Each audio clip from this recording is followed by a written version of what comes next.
Para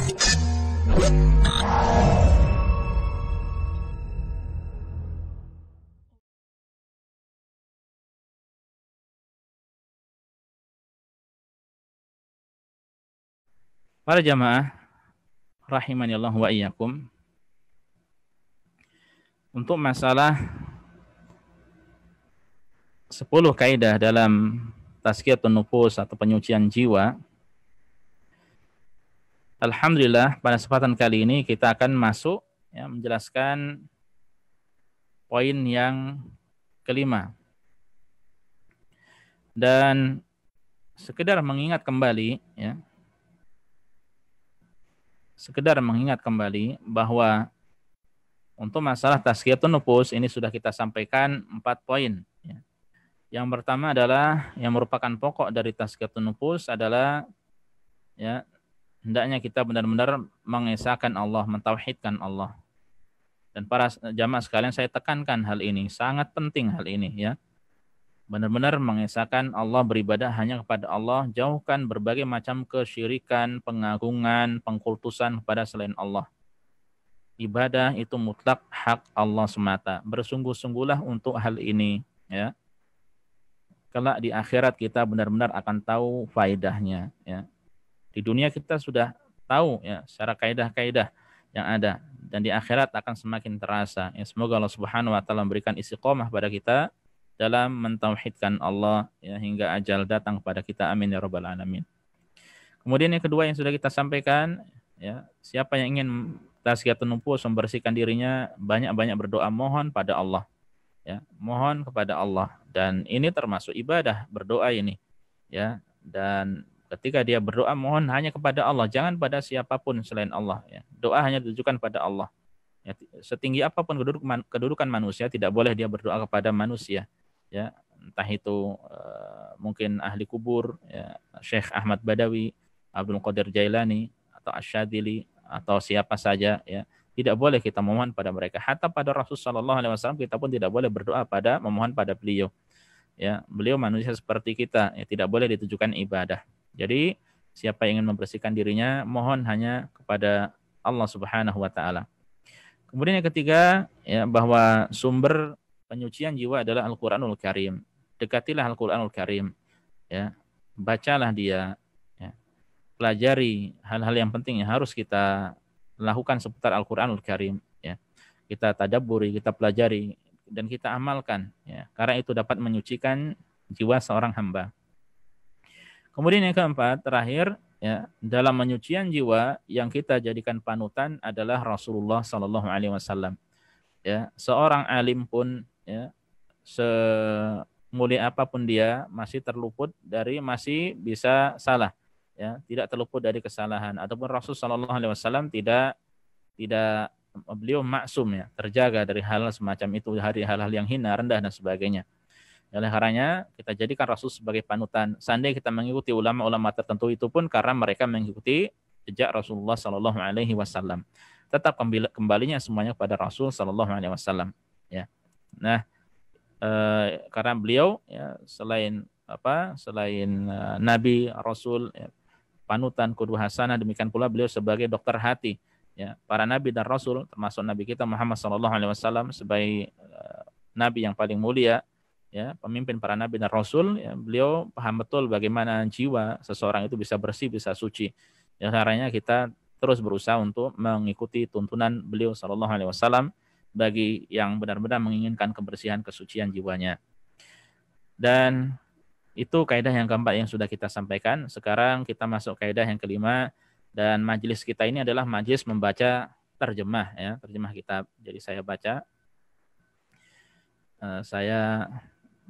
Tayyib. Silahkan dilihat di layar. Apa yang kelima? Kaidah yang kelima adalah membersihkan dan menghiasi. Ada istilah at-takhliyah wa tahliyah atau at-tasfiyah wa tarbiyah. Dikosongkan hati kita, kemudian baru diisi. dibersihkan hati kita, baru dihiasi. Disucikan hati kita, ya baru diisi dengan kebaikan-kebaikan. Bagaimana penjelasannya? Sesungguhnya hakikat penyucian jiwa adalah diawali dengan membersihkan jiwa, yang disebut dengan takhliyah, yaitu membersihkannya dari kotoran, kemaksiatan, dan perbuatan dosa. Ya, jadi kita bersihkan semua itu para jamaah. Ya. Kita menuntut ilmu dalam menginginkan kebaikan jiwa kita, itu semua harus dihindari, harus ditinggalkan. Tidak bisa tidak. Ya. Setelah itu, ya menghiasinya. Nah ini istilahnya tahliyah. Ya. Hullah itu hiasan. Ya. Dihiasi tahliyah dengan melakukan berbagai amal ketaatan dan pendekatan diri pada Allah, ya, dengan melaksanakan ketaatan dan mendekatkan diri pada Allah Subhanahu wa taala. Nah, ini namanya apa? At-takhliyah wa tahliyah atau at-tasfiyah wa tarbiyah. Jadi kita bersihkan diri kita dari hal-hal yang tidak baik, kita isi dengan hal-hal yang baik. Ini berlaku dalam kita menuntut ilmu. Seperti ini caranya, ya. Kebiasaan-kebiasaan yang tidak baik kita tinggalkan, ya. Perlahan-perlahan kita tinggalkan. Bagi yang bisa meninggalkan semuanya, Masya Allah, itu adalah nikmat dari Allah. Ya, nah kita tinggalkan hal yang kita tahu itu tidak baik. Ya, kalau sudah sampai derajat tinggi nanti min husni islamil mar'i tarkuhu ma la ya'ni. Di antara tanda kebaikan seorang Muslim, ya dia meninggalkan hal-hal yang tidak ada perlu dia padanya. Ya, tidak ada kepentingan, hal yang tidak penting, hal yang tidak perlu dia tinggalkan. Ya, hal-hal yang hina, yang rendahan dia tinggalkan semuanya. Hal ini sebagaimana firman Allah, ini sesuai dengan firman Allah Ta'ala, khudh min amwalihim shadaqatan tutahhiruhum wa tuzakkihim biha wa shalli alaihim. Ambillah zakat dari sebagian harta mereka, ya. Dengan zakat itu kamu yang membersihkan dan menyucikan mereka dan berdoalah untuk mereka. Nah, ini syariat kewajiban zakat, ya. Dan istilah sedekah para jamaah, ya, di dalam Islam sedekah itu ya lebih luas daripada sekedar diartikan dengan sedekah, ya. Di dalam bahasa Arab, ya, di dalam syariat Islam, sedekah bisa berarti zakat, ya, zakat mal, ya.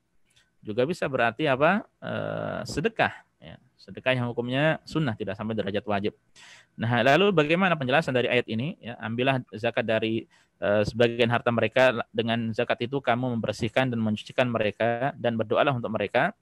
Artinya dalam firman Allah Ta'ala yang artinya membersihkan mereka, ya, terdapat isyarat tentang kedudukan takhliyah. Ini tadi yang tasfiyah, disucikan, dibersihkan. Dari apa? Dari keburukan, yaitu membersihkan diri dari perbuatan dosa. Dalam firman Allah Ta'ala yang artinya menyucikan mereka, ya, tadi membersihkan, kemudian menyucikan, ya, terdapat isyarat tentang kedudukan tahliyah, yaitu menghiasi diri dengan keutamaan dan kebaikan. Dan itu adalah sesuatu yang suci, ibadah-ibadah pada Allah. Ya, berarti ya mendahulukan pembersihan atau tathhir, ya, dan dari penyucian, dari tazkiyah. Pada ayat di atas ya layaknya mendahulukan takhliyah sebelum melakukan tahliyah. Jadi dibersihkan, ya, kemudian disucikan, kemudian atau dengan kata lain dikosongkan, ya, kemudian baru dihiasi dengan hiasan-hiasan ibadah. Oleh karena itu menjadi sebuah keniscayaan, ya, bagi orang yang ingin menyucikan jiwanya agar melepaskan diri terlebih dahulu dari dosa dan pelanggaran yang dapat merusak dan menutupi hatinya dari cahaya hidayah dan keimanan. Ya, jadi ini adalah sesuatu yang harus kepastian, ya, yang benar-benar siapa yang ingin membersihkan dirinya, ya, dari hal yang tidak baik, ya, atau siapa yang ingin menyucikan dirinya, menggapai benar-benar tazkiyatun nufus, ya, maka pertama kali, ya, dia bersihkan dirinya dari dosa dan pelanggaran yang dapat merusak, ya, atau menutupi hatinya dari cahaya hidayah dan iman. Hal ini sebagaimana sabda Nabi SAW, ya, innal abda idza akhta'a khati'atan nukitat fi qalbihi nuqtatun sauda, ya. Fa idza huwa naza'a wastaghfara wa taba suqila qalbuhu wa in 'ada zida fiha hatta ta'luwa qalbah wa huwa ar-ranu alladzi dzakarallahu kalla bal rana 'ala qulubihim ma kanu yaksibun. Apa artinya? Apabila seorang hamba melakukan suatu kesalahan, maka dititikkan dalam hatinya sebuah titik hitam, ya, ada satu noktah hitam ketika dia melakukan dosa. Apabila dia meninggalkannya, ya, dia meninggalkan itu dan meminta ampun, beristighfar, taubat pada Allah Subhanahu wa taala, maka hatinya kembali bersih, ya. Dibersihkan hatinya dibersihkan. Apabila dia kembali berbuat maksiat, maka ditambahkan titik hitam tersebut hingga menutupi hatinya. Tapi kalau berbuat maksiat lagi akan terus seperti itu, ya, akan tambah hitam. Itulah yang diistilahkan dengan ar-ran, ya, dengan noda, ya, ar-ran, yang Allah taala sebutkan dalam firman-Nya, ya, yang Allah berfirman di dalam surat Al-Mutaffifin, yang artinya sekali-kali tidak demikian. Sebenarnya apa yang selalu mereka usahakan itu menutupi hatinya. Nah, itu noda-noda yang menutupi hatinya karena kemaksiatan. Dan kalau terus berbuat kemaksiatan, maka hatinya akan hitam legam, ya, seperti panci atau kuali yang dibalik, hitam semuanya seperti itu, ya. Yang kemudian kalau dia terus seperti itu akan tampak di mukanya, ya, tidak enak dilihat orang ini mukanya jauh dari sujud pada Allah Subhanahu wa taala, jauh dari air wudu, ya, akan tampak hal tersebut, ya. Nah, ini jika dia terus-menerus bermaksiat. Namun ketika beristighfar taubat pada Allah, hilang-hilang, ya, ketika terus dia benar-benar di atas kebaikan, maka benar-benar hatinya benar-benar bersih, ya, benar-benar suci.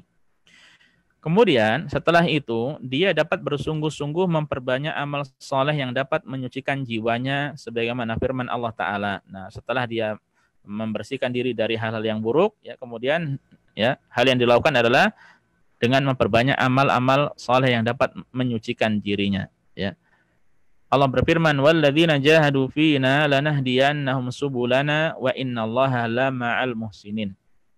Dan orang-orang yang berjihad untuk mencari keridhaan kami, ya, benar-benar kami akan tunjukkan pada mereka jalan-jalan hidayah kami. Dan sungguhnya Allah benar-benar berserta orang-orang yang berbuat baik. Ayat ini para jamaah, ya, catat nih, Al-Ankabut ayat ke-69. Surat ke-29 ayatnya 69. Catat baik-baik ayat ini. Ingat baik-baik ayat ini. Ini adalah janji dari Allah Subhanahu wa taala. Ya, siapa saja dari manusia yang dia berusaha dengan sungguh-sungguh untuk mencari keridhaan dari Allah Subhanahu wa taala, maka Allah, ya, akan memberikan petunjuk pada dirinya, ya. Siapa yang bersungguh-sungguh untuk membersihkan dirinya, menyucikan jiwanya, ya, menggapai derajat tinggi dalam tazkiyatun nufus, ya, Allah Subhanahu wa taala tidak akan menggagalkan rencananya. Kalau dia benar-benar tulus, berusaha, semangat, Allah akan beri, ya. Ini adalah janji dari Allah Subhanahu wa taala, ya. Kemudian Ibnu Taimiyah rahimahullah mengatakan at-tazkiyah meskipun makna asalnya adalah pertumbuhan, ya, secara asal itu artinya pertumbuhan, an-nama, ya, wal barakah, keberkahan, dan demikian pula ziyadatul khair atau pertambahan, yaitu pertambahan kebaikan. Namun hal itu hanya bisa tercapai dengan menjauhi segala keburukan, ya. Sehingga jadilah tazkiyah itu mengumpulkan antara menjauhi keburukan dan meningkatkan kebaikan.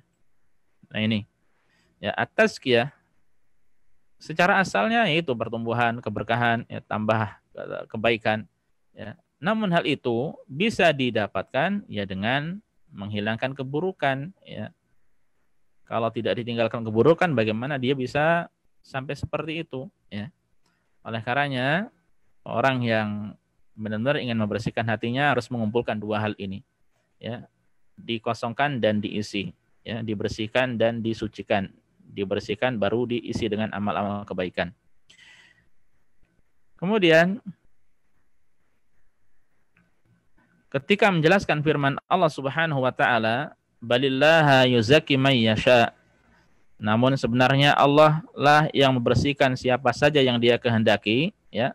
Di dalam surat An-Nisa, Syekh Abdurrahman bin Nasir As-Sa'di rahimahullah, beliau berkata, maksudnya, ya, maksud apa itu?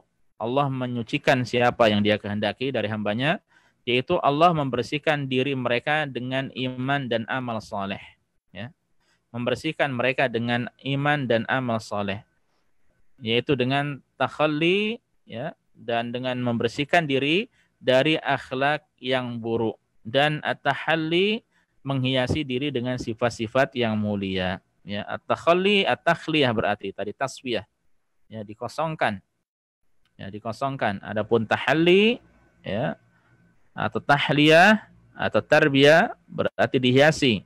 Ya, dididik dengan sifat-sifat yang mulia. Ya, dengan sifat-sifat yang mulia. Ya, sehingga dengan demikian seseorang bisa benar-benar mendapatkan kesucian jiwa tersebut. Ya. Para jamaah sekalian rahimanillah wa iyyakum. Jadi ini kaidah yang kelima, ya, jangan sampai ditinggalkan poin yang kelima ini, dua istilah, ya, at-takhliyah, ya, kemudian tsumma tahliyah atau at-taswiyah tsumma tarbiyah. Ya, diri kita selain kita berusaha untuk baik dengan amal-amal soleh, jangan lupa hal-hal yang buruk itu ditinggalkan. Hal-hal yang tidak baik itu diusir. Dan hal yang paling tidak baik, ya, hal yang tidak baik, yang paling buruk, yang paling jelek, yang dapat menyebabkan seorang masuk dalam neraka adalah kesyirikan. Nah, kalau kita paham ini, oh berarti kesyirikan ini adalah lawan dari poin yang pertama, tauhid pada Allah. Ya, jadi harus mentauhidkan Allah, dan di sini penyusun memulai dengan tauhid pada Allah. Karena hal yang paling dapat merusak jiwa seorang adalah kesyirikan. Bagaimana tidak? Karena dia menduakan Allah. Ya, menduakan Allah. Allah tidak ridha, ya, dengan hal tersebut, dan Allah tidak mungkin menyucikan orang yang berbuat kesyirikan pada dirinya. Ya. Orang yang paham betul masalah ini, ya, dia akan paham bahwasanya tauhid itu begitu penting. Ya. Nah, ini para jamaah sekalian rahimanillah wa iyyakum, yang bisa disampaikan pada kesempatan kali ini. Semoga bermanfaat, ya, bagi kita semuanya dari dua kitab. Dan semoga Allah Subhanahu wa taala memberikan kemudahan kepada kita semuanya untuk senantiasa menuntut ilmu dimanapun dan kapanpun, ya, kita berada. Ya, dan semoga Allah Subhanahu wa taala memudahkan diri kita untuk melaksanakan ilmu yang kita pelajari, ya, dan semoga Allah memberikan istiqomah kita dalam melakukan hal tersebut, ya. Wallahu taala alam. Subhanakallahumma bihamdika asyhadu an la ilaha illa anta astaghfiruka wa atubu ilaika. Assalamualaikum warahmatullahi wabarakatuh.